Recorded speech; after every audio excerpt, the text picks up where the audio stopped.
Welcome to Colorado State University's podcast, The Audit, where host Stacy Nick talks with CSU faculty about topics ranging from their latest research to current events. Ever had that feeling? You know the one. The hair on the back of your neck stands up, and you're overcome by the eerie sensation that you've been in this exact situation before. It's that creepy feeling of déjà vu, and it's one that almost everybody experiences at some time or another. But what is déjà vu, and why does it happen? Is it a psychic premonition? A message from the other side? A memory from a past life? While it's long been the subject of horror movies and books, it turns out déjà vu isn't really all that paranormal.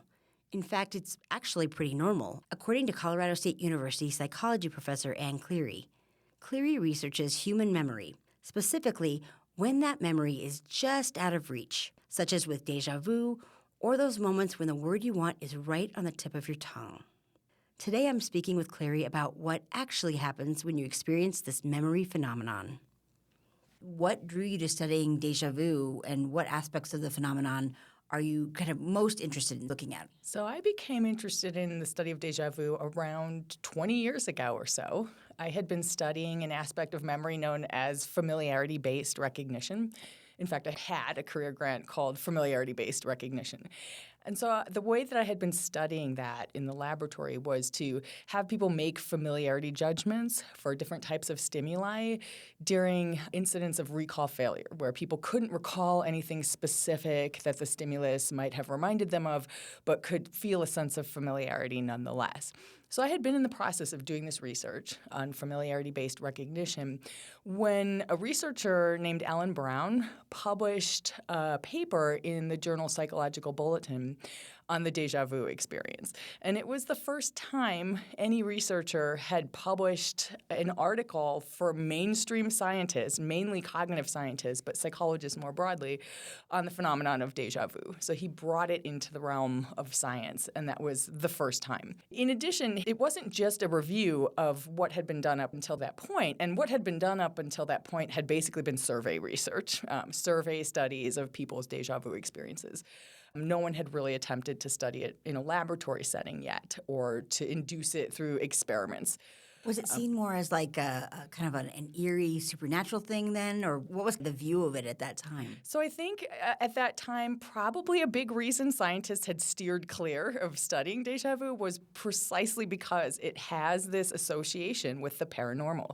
In fact, even in Alan Brown's review paper, even though it was a scientific journal, he acknowledged in parts that some of the surveys that he was pulling from were of a paranormal flavor.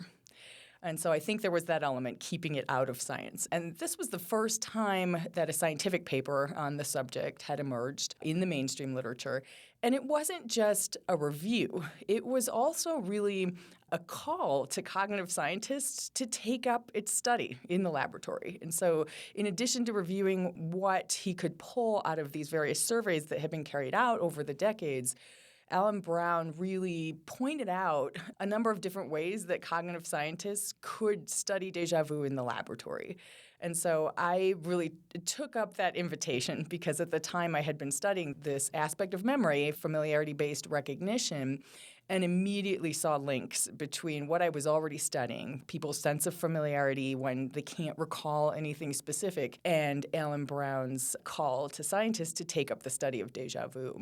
It sounds like that's really the point where it kind of went from that. It made that jump from the paranormal, the unknown, to really becoming legitimate. Yeah, I see that paper as a critical catalyst for enabling scientists to take up this study. You didn't really see anyone, including myself, taking up its study in laboratory settings until that point in time. And then after that point, you do see papers starting to emerge, including my own, over the years, studying déjà vu in a scientific setting. What was the reaction that you got from other people in your field? Were they like, What are you doing? Or were they excited or Both. So there was some excitement, but I think there was some skepticism at first and a reluctance. In fact, after our initial studies on déjà vu that I thought were really neat studies that were the first to test an almost century-old hypothesis of déjà vu that had never been studied, there was skepticism by reviewers. It was actually quite difficult to get our first papers published because there was this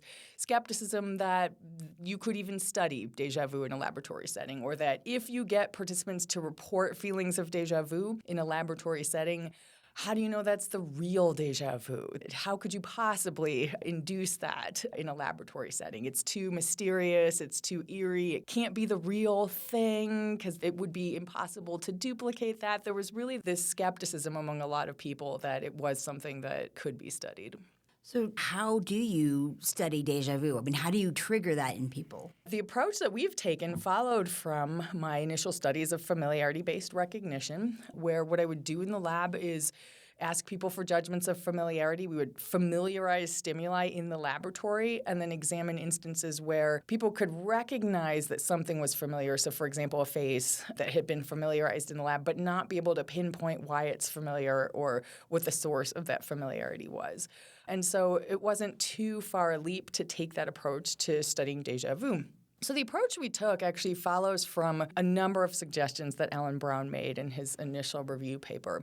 One was something that was pulled from survey research. So across many, many survey studies across the decades, one trend that emerged was that the most common elicitor of déjà vu is scenes or places. And so that was one of the patterns that Alan was able to pull from surveys. The other piece is a specific hypothesis that Alan put forward in his review paper and suggested could be studied in a lab, but hadn't. And that is what's known as the Gestalt familiarity hypothesis. It's the idea that maybe déjà vu emerges because you enter a scene or a place, and even though you've never been in that specific scene or place before, it has the same layout, the same configuration of elements, like the placement of furniture, for example, relative to one another, as another place that you've been in your past, and you're just failing to recall that experience as the source of the familiarity with this current scene. And so that hypothesis had been out there in the literature, but never tested. It's a really conducive hypothesis to being tested in a laboratory setting, particularly with the advent of virtual reality, because what we could do is create lots of different scenes, some of which have the same spatial arrangement on a grid, but are otherwise distinct from one another. So, for example, maybe a bedroom scene has the exact same spatial layout as a clothing store, or a bowling alley has the exact same spatial layout as a subway station, or a courtyard, exact same configuration of elements as a museum scene. And you got a unique introduction to that from a popular game. Yes. So when we first did this study, it was actually many years ago before virtual reality as we know it today. And so what we did was we used the early 2000s game called The Sims. And if you're familiar with The Sims, I mean, it's a life simulation game that allows you to create houses and landscapes for your people to live in as part of the game. And often what people will do is they'll create elaborate mansions and gardens and sophisticated landscapes or even schools and museums. You can get really creative with this gaming platform and put the virtual tours on YouTube even. So if you look on YouTube, even today, you'll see people's creations of various Sims houses and structures. And so we use that platform to create a number of scenes that were otherwise distinct from one another, but each of which had a pair that had the identical layout but was otherwise distinct. And we essentially took people on virtual tours, much like the Sims game was designed to do, but in more of an experimental environment. And today it's a little more, as you mentioned, a little more high-tech, but same concept. Yes. So we've since upgraded our approach. In fact, quite recently, as the Sims game doesn't work anymore in modern-day computers. In fact, I think we had to use a CD to get the game to run. And so in order to allow other scientists to use the paradigm and replicate and extend the findings, we really needed to upgrade our approach. And so we in fact, this past year published our upgraded version of the program, which is publicly available now on the Open Science Framework. So other researchers could pull from that to use it. And so same concept, though, same idea. I worked with a student from Emory University named Noah Okada. He was a computer science undergraduate, now a graduate student at Caltech, who basically recreated all of the scenes using the same idea, but being creative himself. So he created novel scenes, but following from the same logic and approach. And so what did you find as you were doing experiments and seeing how people reacted to these very similar images? So I come from a very long tradition in memory research of studying memory processes by giving people lists of things to remember and then giving them tests, like a recognition test, and having them do things like discriminate old from new or make familiarity judgments or try to recall something from earlier on in the experiment that a cue on a test might remind them of. It was a virtual reality version of that where people would be basically zapped from one scene to the next. And today, our most common version or variant of this paradigm is to get pulled through a scene in a series of twists and turns like you're on a tour of it in virtual reality. You're wearing a headset. You can turn your head to look around and explore as you're being moved through the scene. And so you go through a number of these. You're touring different scenes and exploring them. And then in a later phase of the experiment, it's the same thing. You're going through a number of different scenes. They're all unique, except later in the experiment, some of the scenes in a randomized order have the same spatial layout as a scene that you've already toured earlier in the experiment. And so in the test phase, we do prompt people. So at the end of the tour, we'll typically give a number of prompts. We'll ask, did you feel déjà vu as you were in that scene? How familiar do you find that scene is a common prompt that we give people. And finally, we ask, did this scene remind you of something specific? Did you think of a specific earlier scene that you think resembles this scene? And it's interesting to listen to people as they're in the virtual reality talk about it. You can just hear it in their speech, where they'll often say, oh, wow, I'm having déjà vu, and I just have this feeling that I've been here before, but I know that I haven't. So that has led us to right now we're actually carrying out a study in which people are doing their thinking out loud because they love to talk when they're in virtual reality doing this. And so now we're trying to see, well, what linguistic elements seem to accompany déjà vu, and what can we glean from that? Let's talk a little bit about some of the misconceptions that people have. There's a definite tie-in. People associate it with, Yes. spooky kind of paranormal experience. They think it's otherworldly. They think it's maybe even a form of premonition. Yes. Is there anything to that, or is that a lot of Hollywood and a lot of just our imaginations going a little wild? It's an interesting aspect of déjà vu. So years ago, when I published my first papers on the Gestalt familiarity hypothesis of déjà vu, I would get some pushback, usually from members of the public who would come across media reports of the articles and reach out either over email or by phone or sometimes by letter to tell me they thought that I was wrong, that it can't just be a memory phenomenon because for them it's a precognition. I'm using air quotes as I say this because I wasn't familiar with that term precognition, but I think it comes from the paranormal realm or paranormal literature. And to many people, this is a part of their déjà vu experience. And so at first, years ago, I was sort of dismissive. As a scientist, I thought, I wonder why people think this. It must just be a bias people have. They just have this belief that that's what déjà vu is. But I would think to myself, well, that can't be what it is, and so it's probably just this pervasive belief. But it kept happening, including at academic conferences, graduate students. And sometimes PhDs would come up to my students' posters or to me after I'd given a talk and tell us that their experience it's this sense of prediction or predicting the future. And for many people, it's not just a sense. They feel like they really did predict what was going to happen next. And I started to realize this is a really common experience that people have. It doesn't seem like it's just a belief, but that when they have déjà vu, it really strongly feels like it's accompanied by a feeling of prediction and sometimes the actual sense that you really predicted. You knew exactly what was going to happen next, and it happened in exactly that way. And so I became interested in trying to study that. And in fact, had been thinking about it for years. How would I go about studying that?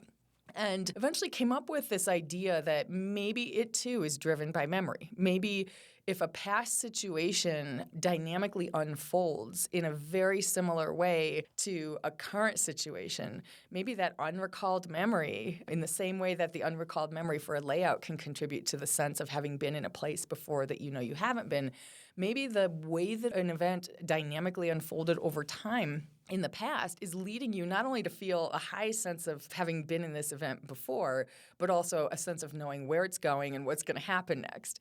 And so to develop a way to test that in the lab, basically, I came up with this idea that using the Sims virtual tour paradigm where you're pulling people through each scene from a first-person perspective, what we could do is pull people through scenes in the study phase, what we call the encoding phase, in a series of twists and turns within each scene.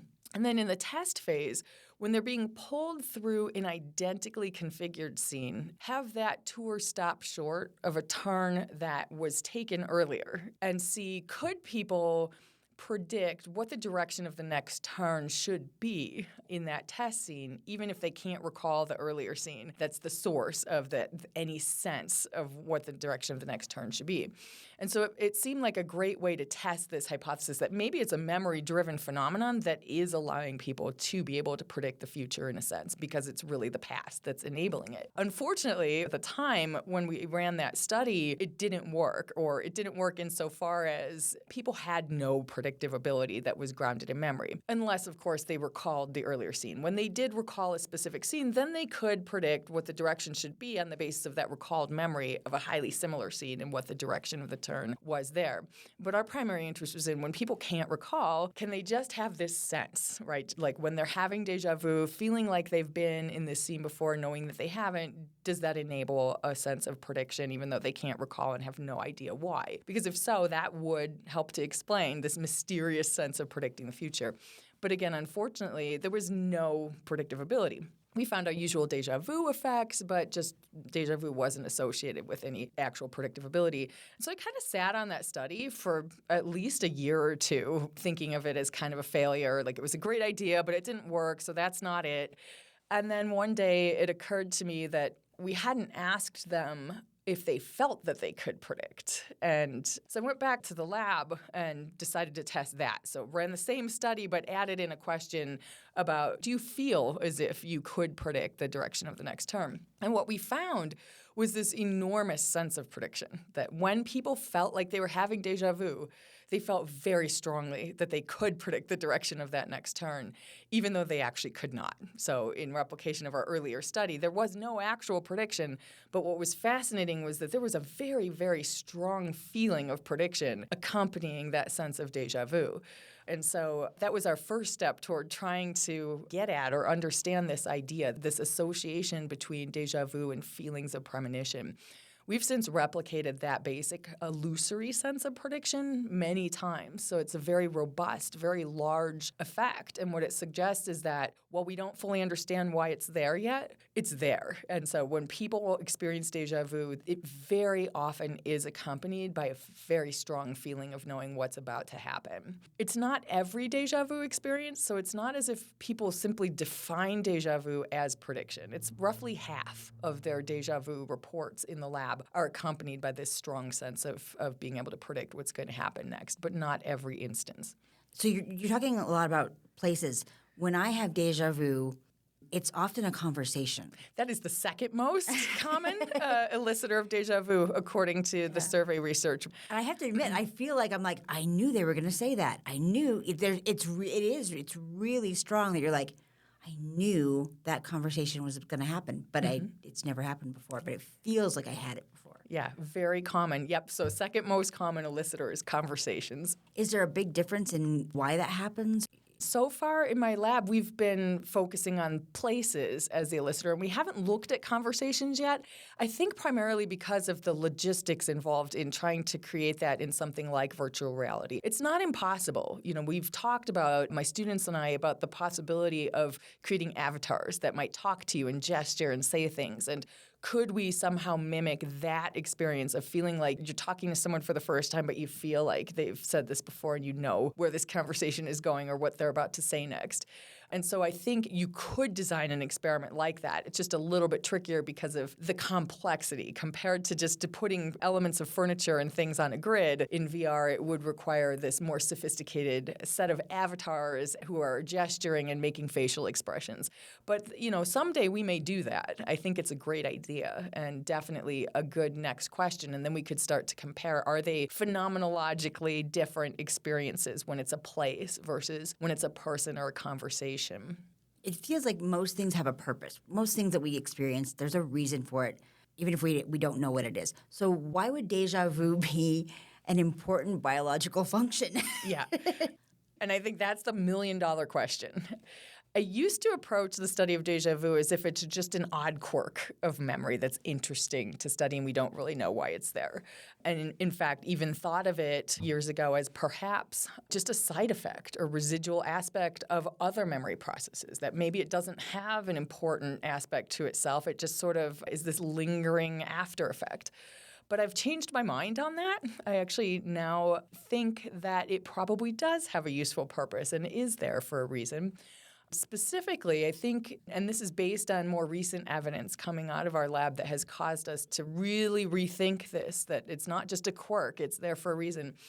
I think it's there to redirect our attention and have us focus in on our own memories and look for information from our memories that might be relevant to the current situation at hand that we find ourselves in.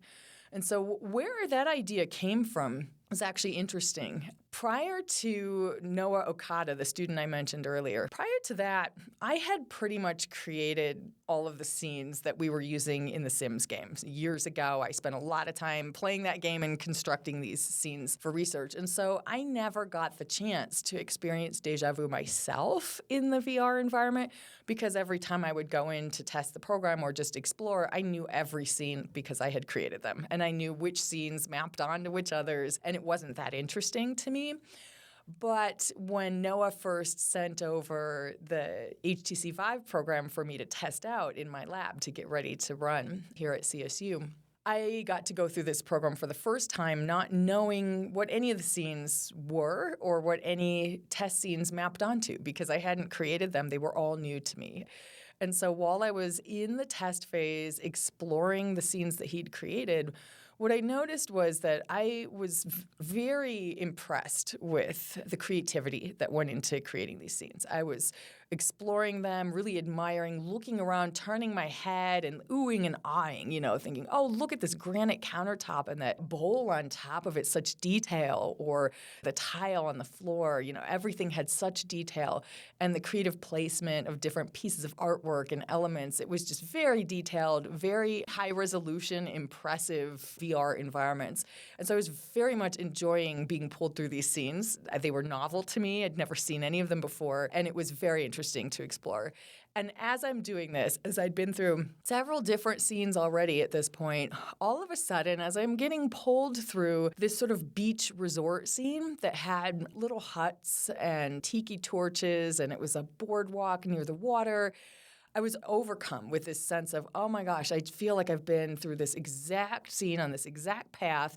I know I haven't, and I recognized it as novel that I hadn't explored a beach resort scene yet. And so what I found myself doing is suddenly I stopped exploring the scene. I stopped taking in the details as I was being pulled through the rest of it and was instead racking my brain, looking inward, searching my memory, trying to conjure up candidate scenes that I'd already been through from earlier from my memory as possibilities for why I was having this intense feeling of familiarity that really felt like déjà vu.